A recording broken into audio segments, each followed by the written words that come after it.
Hi everyone, in this video I'm going to show how to add Torrentio on Stremio. So first is to download Stremio on your device. So you may just choose any that is available on your device. So I got Windows here, so I'm going to download this. And then once you have it on your PC, then download now Torrentio stream.fun dash configure and just allow it. Then once you have it installed to your device, all right, so just provide all information.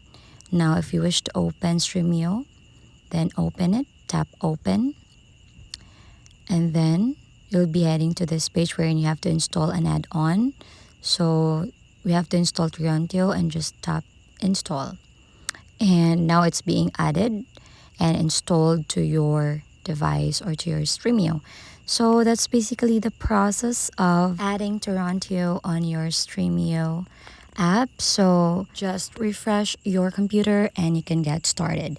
So that's it. If you find this helpful, please don't forget to give us a like and subscribe for more updates.